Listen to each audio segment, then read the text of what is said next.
Meu nome é Júlio César Campagnolo e esta é a 9ª aula da Teoria do Alvo. Nesta aula eu falarei sobre as palavras. Para Donelan, todo texto servirá como uma ferramenta para modificar o alvo. Quando ensaiamos, somos capazes de decorar inúmeras falas e textos enormes, porém isto não permite ao ator desconectar-se das palavras que são ditas. Não podemos ignorar a essência das palavras de um texto teatral. Da mesma forma que não podemos fazer ações e reações apenas porque está no roteiro, nós também não podemos falar as palavras sem perceber os motivos que levam aquela palavra a ser dita. As palavras, assim como o ator, devem estar conectadas à situação do momento presente.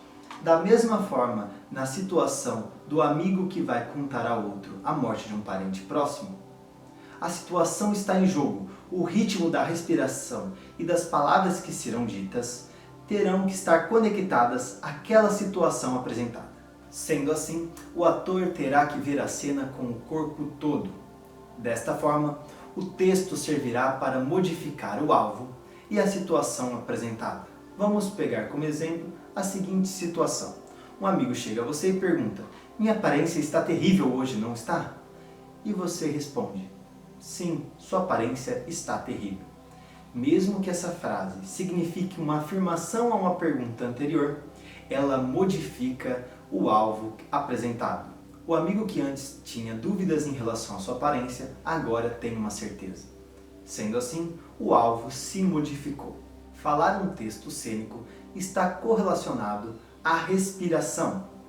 Os atores que ignoram o sentido das palavras atropelam uma após a outra, não dão um tempo apropriado para que ela seja dita e compreendida pelo parceiro de cena, por si mesmo e até mesmo ao público. O texto deve ser compreendido pelo ator, pois uma palavra nunca será a mesma, mesmo que seja dita 2 vezes em um texto, pois a situação se modifica, ela nunca permanece a mesma. Isto é mais claro numa esquete de humor, principalmente se há repetições de palavras. A gente percebe que geralmente na 3ª vez que é dita, a situação se modifica. Mas isso não quer dizer que a 1ª e a 2ª vez tenham sido exatamente iguais. Há sempre, nesses casos, uma crescente da situação. O ritmo cênico da fala e da respiração deve estar correlacionado ao alvo que vemos. Sendo assim, o alvo dirá os momentos apropriados a ter pausas, acelerações, ralentações e assim por diante. O ator deve estar com a sua motilidade preparada para responder ao menor impulso apresentado.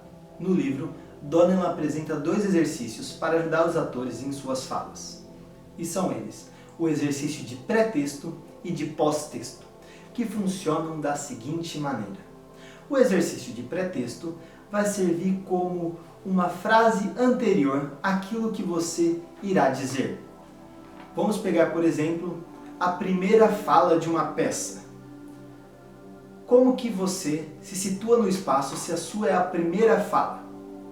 Nós devemos então imaginar uma fala que antecede essa para te dar uma motivação, um propósito a dizer aquela primeira fala. E o exercício de pós-texto, ele servirá como uma motivação a mais para o texto que será dito. Então, o ator, sabendo que sempre tem algo a ganhar ou a perder em cena, logo, as palavras a serem ditas têm um propósito a ser alcançado e um a ser distanciado.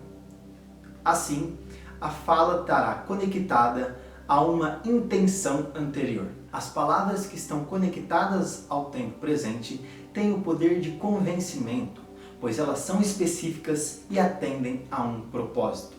Você, com suas palavras, quer modificar o alvo, quer modificar a cena para a história ter uma fluidez e variações rítmicas e melódicas na narrativa.